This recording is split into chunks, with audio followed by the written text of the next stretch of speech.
And welcome to the February 15th Facilities and Purchasing Committee meeting. This meeting will be recorded, so for community members, if you could please step up to the podium and state your name and where you live in the district. And we have Kimberly Garrison and Dr. Steve Yanni online or on virtually attending the meeting, so we do have quorum. And not further ado, let's begin with the list of bills. Do you have any questions? Kimberly, any questions? No, Mel, I have no questions. Okay. I have the list of bills up on my computer. Okay.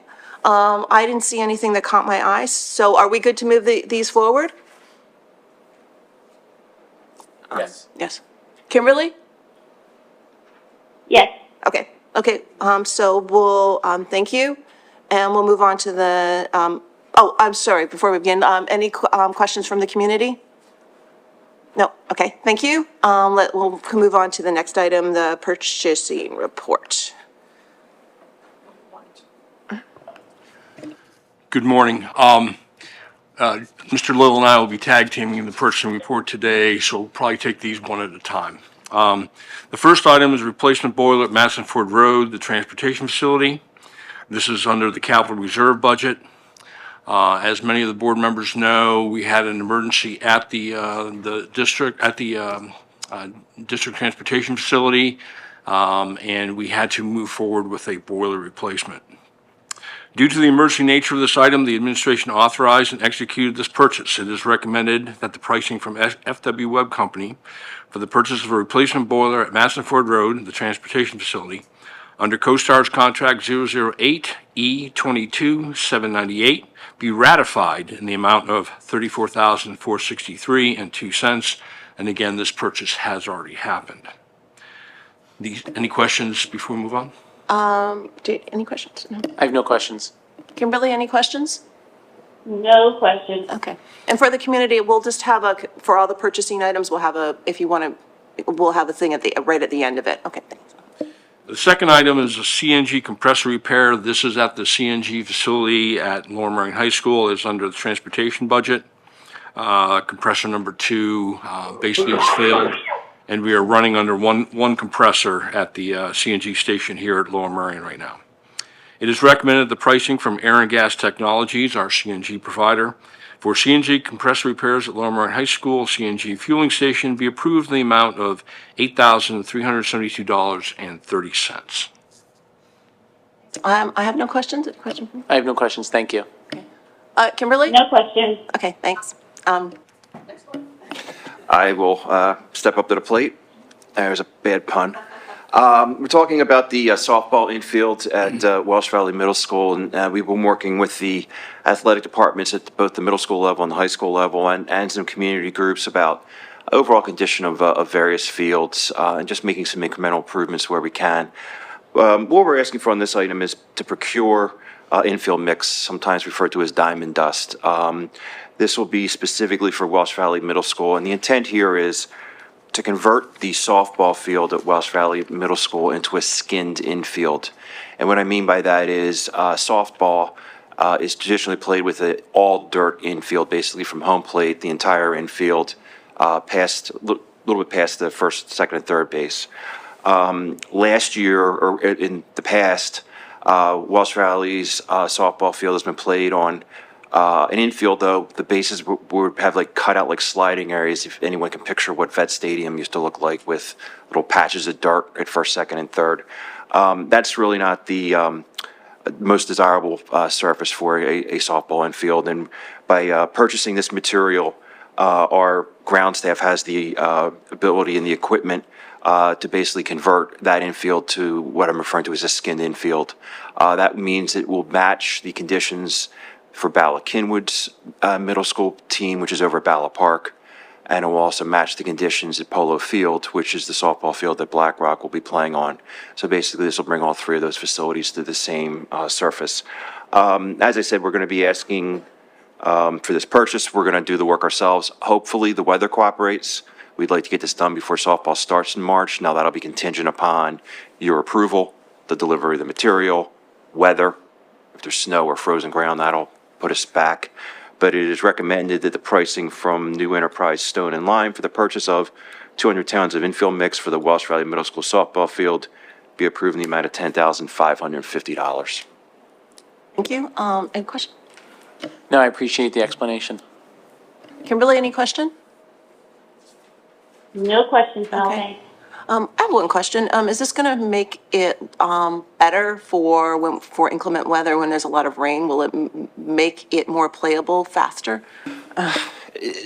Yes, with the infield mix, I mean, that has a sand component to it, so it does dry a little faster. So the infield could be, treated and dried off a little quicker, and we could put some rain dry on there, things of that nature.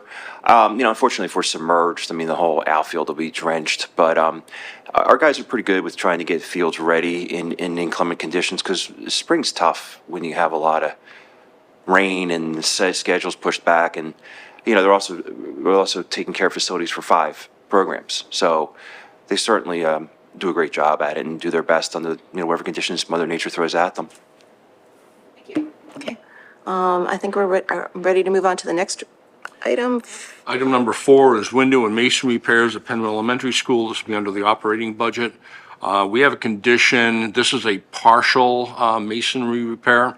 We have an area that has a wall suspended over a beam on 3 classrooms, and the caulking and the masonry seams have basically deteriorated. We need to get those redone. What's happening is if we have a driving rain, the rain comes in somewhere along that wall, hits the beam, and then floods out the three classrooms. It is recommended the pricing from Weatherproof Technologies Incorporated for window and masonry repairs at Penn Elementary School, along with a portion of the existing building facade facing Drayton Lane, under KPN contract Alpha 202-01204, be approved the amount of $19,011.44. Did you have a question? No, thank you. Thanks. Kimberly? I do have a question. I'm curious, how long will this repair last, and when was it repaired previously? So this, the original install goes back to 2003, I believe. So it's been 21 years since this caulking area has been done. The nature of masonry walls, they are not completely tight. They are pervious. They have weep holes at the bottom, so any water that gets into the wall will go down and then out of the building. But because of the specific design of this area, any water that comes into the wall basically runs down into like I said, a beam that runs across the 3 classrooms, has nowhere else to go but into the classrooms. So it's just kind of a design error. The rest of the building has similar problems, but we're not addressing those at this time. These are more reflective to the leaks that are going into the classroom, creating an unhealthy situation in those rooms. And it won't just, So how long is this new rebuild expected to last? So generally, you could expect a couple decades. It kind of depends on what is the pollution conditions, what is the sun hitting it. There's a lot of factors that go into it, but generally we should be good for a couple decades in that section. What about mold? Are there any concerns about that? No, because mold is a condition that is based on moisture, and we immediately address the leaks when they happen. Okay. Thank you. and this won't disrupt the classes internally, all the work will be done exterior? The work will be done exterior, and we are anticipating that we will get this done over spring break. It should only take them about 3 to 4 days to do this work. And at this point, we don't necessarily want to have a lot of crews right outside the window, which would disturb the classrooms. So we'll probably anticipate doing this over spring break. Great, thank you. Thanks. I don't have any questions. I think you did well in most of them. I guess we can move on to 5. Who's ever doing that one? This is the combustion air breaching and venting system replacement for the heating boilers at Black Rock Middle School. So I will translate. What we're dealing with here is the Black Rock Middle School is equipped with 3 gas-fired boilers. Each of them has a breaching or venting system because it's gas-fired, and you've got the product combustion that had to be vented out of the building, similar to a home furnace or a boiler of that nature. We've recently discovered that there's areas within the building where there is condensate dripping from these breaching lines. Some of them are horizontal and then goes vertical through the roof. Upon investigating the whole system, from end to end, a couple of issues we discovered and also some concerns we had, also in terms of where these 3 vent lines penetrate the roof, and how they're located with respect to the building. So after investigation, it is recommended that the pricing from FW Webb Company for a combustion air breaching and venting system replacement for the heating boilers at Black Rock Middle School under CoStar's 008E22 798 be approved in the amount of $166,763.47. Okay, thanks. Question?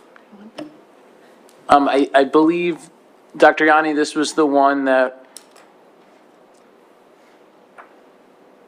this was the matter that I think we were going to look into, even if we do approve this to go to the board, that this would be something that we're looking to make sure that all warranties have been exhausted and that there's no responsibility on the companies or company that provided this, to make sure that there's no issues with design flaws prior to going down this road, correct? That's correct. We'll make sure that we exhaust all those options before we make any payment. Perfect, thank you. Kimberly, would you like to have a question? No, because that just answered my question. Okay. Thank you. Thanks.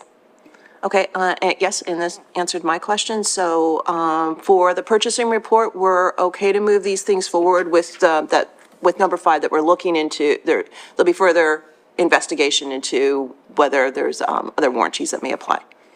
Okay, are you okay with that approval? Yes. Okay, Kimberly, okay with moving the purchasing report forward? Yes, I am. Thank you. Okay. Oh, and I'm sorry, do any community members have any questions on the purchasing report? Okay. Thank you. So I guess we can move on to the next item. And that's district contracts. Yes, Dr. thank McCoy. you. We have 2 today on the agenda. Both of the contracts were reviewed by our CCOB on Monday night. The first one is an author visit. It's Tori Maldonado. For our 3 middle schools, he'll be here February 20th, 21st, and 22nd as part of an African-American reading event during Black History Month. He will be working with our students, both doing presentations, a writing workshop, and a question and answer session during each of these full-day visits. It's geared towards 7th and 8th grade. Every year we bring in an author during this period, specifically. We bring them throughout the year, but specifically during this time. It's on the agenda because we pulled all 3 together, and so the total is $11,000 for the 3 schools. Each school will be paying individually for that author visit. And do you want to just do both of them at once? Yeah. Yep, okay. Second contract is a bigger contract. So the second contract is a move from Illuminate, which I believe many of you have heard us use a lot over the last 3 years, to link it. Dr. Sautner asked me to give you just a summary of the reasoning behind it, so I'm passing that over to both of you. We've had challenges with Illuminate over the course of our contract, so it's up at the end of this year, the contract, and we will not be renewing it. Instead, we would like to move to Linkit. Illuminate has 2 different systems, and we believe they really spoke to one another. They did not speak as seamlessly as we believe they would. There's a litany of things on here, nothing that necessarily breaks the contract, but has just caused issues within the district to be able to really navigate Illuminate correctly. It has not been user-friendly, especially on the back end. The interface for the teachers is not really as difficult as trying to navigate all the inputs that we have to do on the back end. It's not a Pennsylvania product, which many aren't, although Linkit primarily is, and so they don't even have a Keystone report. So we've had to create our own reporting systems on the back end of it. It actually transitioned companies. It got bought out quickly after we purchased it, and if you have any experience with that type of thing, sometimes it just changes the whole entire user experience, and that happened. What we found is the customer service really declined after that, and it's difficult right now to be able to make that happen from a customer service perspective. Often we'll talk to somebody that knows one side of the system and not the other side of the system, and then we have to put a help desk ticket in. So there's just been a lot of hurdles, I would say. And so both Dr. Yanni and I have had experience with Linkit. When we vetted our products initially, this was actually our second choice. The reason that we didn't go with it initially was the MTSS side of it, that really was just being built, and Illuminate had a really robust version. Now, after 3 years, it's pretty impressive. Dr. Gaudioso and I viewed it, and we're really happy with the product as it stands today. Their customer service is excellent. It has been. My experience with Linkit, using it in another district, was just astronomically different than Illuminate. They have somebody that's your representative that you talk to that helps you through things. So we're recommending that we move away from Illuminate as our data management system and our MTSS platform, and we move to Linkit. For a 3-year contract that you see. The first year of the contract is $103,315, and then it goes down a little bit because we have some implementation costs that are associated with that first year. The second year is $95,680, and the third year is $104,450. The first year of the contract, that $103,000 will be pulling from the ESSER funds. We're going to reallocate some of those funds so that the district, it's not coming out of our operating budget. Instead, it's coming out of that last year of our ESSER money. And then it'll go back into my budget where it typically resides. But we're taking that away for the first year of that contract. So we're recommending a move to Linkit from Illuminate. We'll do a soft launch, hopefully starting within the next couple weeks. And the contract actually doesn't kick in until June, but they're moving us in for free in the beginning. So all of our state data will go in. We're going to start doing some local assessments in there so that we have cadres of teachers that really could work with other teachers when we fully implement in September. So we'll soft launch soon with the product. Thank you. That was a lot of information. For the community members and the public, I'll read off the list of the summary from Dr. Sartner, and I believe it's a lot of what you've just already said, but it's some Illuminate product constraints are not adequate to meet our needs in both privacy and flexibility as we move forward with MTS-aligned data systems, especially related student behavior. While much of the teacher side experience is very Google-like and user-friendly, more nuances, analytics, and reports require extensive back-end work that is cumbersome and requires duplicate work to maintain and build. Lack of Pennsylvania customizations makes some data tracking requirements very difficult and time-intensive for buildings and central office support. Custom service relationships and responsiveness have been difficult initially because of post-COVID soft staffing challenges, but more recently due to turnover of company purchase. Linkit was a product already viewed, highly used in PA, known for relationships, customer service, and responsiveness, and with more MTSS features than originally in the place in 2021 when first reviewed. And the coherence of the Linkit platform, without two sides needing to integrate EDs, et cetera, will remove a great deal of current ongoing configuration work and challenging to build and maintain use within the Illuminate resource. Okay, and thanks for allowing me to read that. And good turn. Do you have any questions? Just that I believe that the 103 includes all the data migration, that there's not going to be any additional costs associated with that. It does include the data migration. A lot of that sits with us as well. We have to pull the reports out of Illuminate, but then they upload them into Linkit, but it does include that piece. Great. Thank you. Yep. Kimberly, any questions? No, I have no questions. Thank you. Okay. I wondered, from a comparison, how does this compare in price to Illuminate?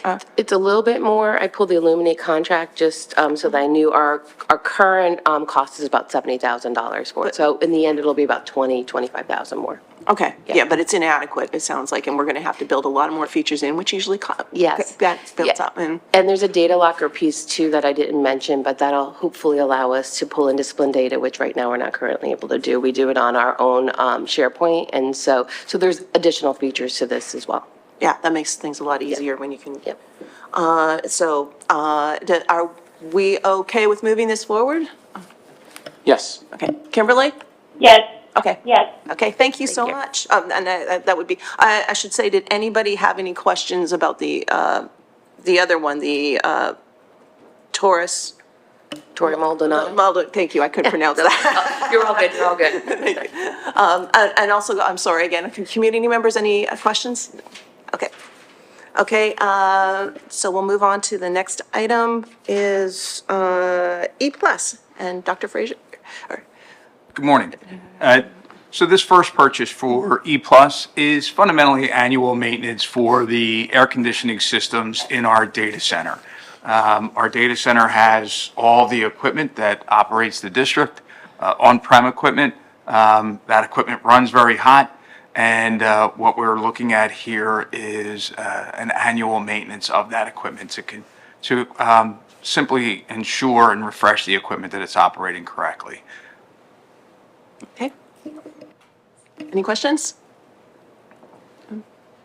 What do we currently have in place for, do we already have units, we're just upgrading them, or is this to ensure that we have no problems going further?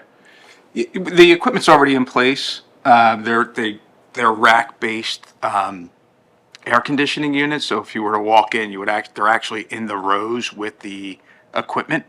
And this is just to conduct annual maintenance. Perfect, thank you. Certainly. Kimberly, any questions? No, thank you. Okay, any questions for the community? Okay, are we okay to move this forward? Yes. Kimberly? Okay, okay, thanks. And so, next item is, So this next item is actually part of our ongoing move of services to Microsoft's cloud. This started last year when we moved everyone's email, for example, to M365. Part of our M365 licensing is called SharePoint. We presently have two on-premises SharePoint farms, an external one and an internal one. This is specific to our external SharePoint farm. What we're fundamentally purchasing is the professional services to help us move our current forms and workflows, move's the wrong word, rebuild our current forms and workflows on Microsoft's Cloud M365 solution. This will permit us to retire our servers here. It'll permit us to retire the external SharePoint farm, and it will allow us to continue to provide custom forms and workflows on site. Just to give you an idea of what some of those forms and workflows are, any type of request for special consideration, tuition reimbursement, course approval, salary advancements, conference request forms. We build all those forms locally with workflows, and we do all that in SharePoint. The nice part about it is moving this, after this professional services cost to recreate these things in the cloud version of M365 SharePoint, that cost to maintain that is built into the into the M365 licensing. So we won't have an ongoing cost to maintain that like we do presently with our physical external farm here. We'll be able to retire those servers. So just to look at it a little bit further out, with us moving our email to M365 and now moving our external SharePoint to M365, we're going to be able to reduce the number of servers that we need to refresh by 3, which is about a $90,000 savings. We've also been able to eliminate some professional services to help us maintain our email systems for our savings of $15,000. Also, by moving to M365, we no longer need to pay for separate spam equipment and spam filtering for hardware savings of $15,000 and a annual savings of I think I got that backwards. It's $14,000 for the equipment, $15,000 for annual maintenance for spam filtering. So although we're seeing some cost up front to make that move, we're saving down the road. I'm sure there's questions about that. That was somewhat complex. I appreciate it. Savings money, you know. Any questions? No, I think you did a great job explaining it. Thank you. Oh, thank you. Okay, thank- Appreciate it. Kimberly, any No questions? question. Yeah. One part, from a security point of view, what, do you feel this, the cloud is a better, or than what we currently have in place? Well, Or a comparable, I should say. it gives us more capabilities, but it certainly opens up its own problems.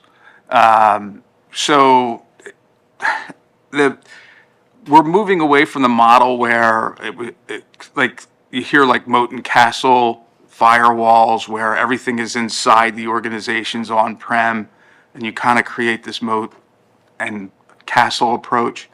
When you move to the cloud, you move away from that firewall concept, from the network to managing personnel's accounts, because now people's accounts become the attack surface.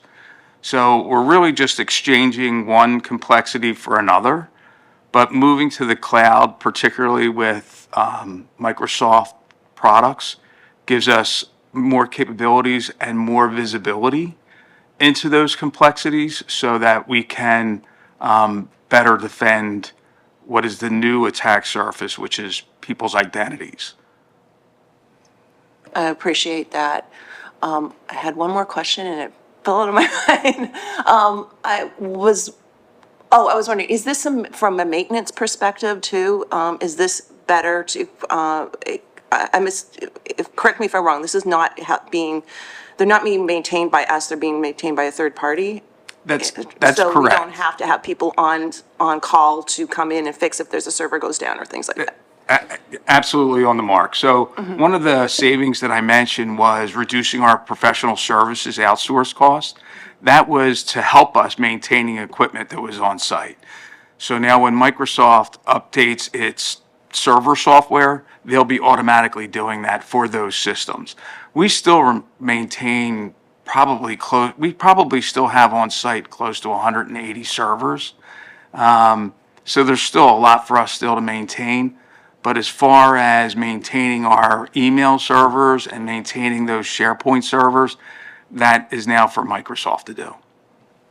Thank you so much. That seems like really, do you have another question? Sorry, one other question. Are most other districts moving into this direction as well? Well, I mean, I think industry-wide, we see a lot of movement into the cloud. And vendors want to do that. Vendors no longer want to maintain all these one-off versions of installed software locally. Like PowerSchool is a really good example of that. So right now, PowerSchool, we maintain that here. The servers for that are here. It's not good for PowerSchool as a company to want to keep maintaining all those individual versions of PowerSchool. They want people to move to the cloud so they have one version to maintain, and that reduces their maintenance overhead. The trade-off is you lose the ability to customize some things. When you trade off and go to a cloud product, you lose some flexibility and some ability to customize. But as an industry, the industry wants you to move to the cloud to make things easier. Okay, we're done with questions, I take. Any questions from the community? No? Are we okay to move this forward? Yes. Okay, Yes. okay, great, thanks. Thank you. Thank you.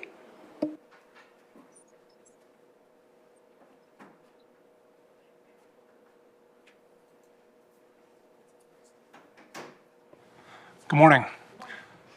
So the next two items on the agenda are our graduation contracts for June 4th and June 5th for both high school graduations. They're both in the event of $28,910. This will be a change in facility. So the last, I would say, approximately 10 years, we've been at St. Joe's University. In October, we were informed that they'll be having construction at Hagan Arena.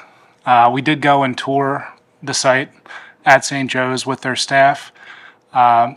we would be housing our students in a separate building than Hagan Arena and then having to march to Hagan Arena. So it wouldn't be a weatherproof ceremony.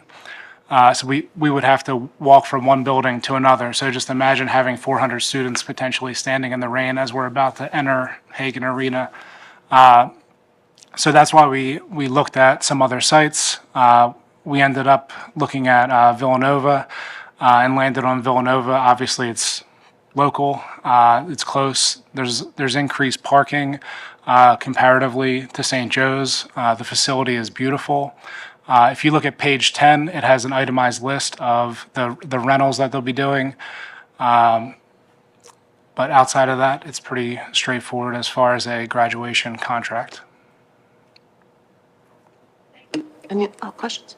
How does this compare to last year's pricing, availability, size? So the size approximately is doubled, if not a little bit more than that. So we anticipate being able to increase the number of tickets per family for graduation. The parking will be significantly better than parking on streets and/or St. Joe's parking garage. As far as the cost for Lower Merion, I think it's approximately $6,000 more for Harriton. It's approximately $8,000 more as far as the rental and the equipment rentals go. Thank you. Thanks. Kimberly, any questions? No, thank Okay, you. okay. Well, I appreciate it. I remember standing in Lower Merion High School's graduation last year and thinking, how are we going to fit more people in? Because I know the class size is bigger this year. So I'm happy I don't think we would have been able to fit, we would have to greatly limit the number of people who are allowed to attend per student, which I think it's nice that we're going to allow the families to still have a similar amount of family members attend. Okay. Great, thank you. Okay, thanks. Any questions from the community? No? Okay, we're okay to move this forward? Yes. Okay, thank you. Yes. Okay, and with that, I believe that's the last item on our agenda. Do we have any, did the community member, did you have any questions or? No. Okay, well, thanks. With that brings us to the end of our February 15th Facilities and Purchasing meeting. Our next meeting will be on March 14th at 8:30 a.m. in this same building. Thank you so much.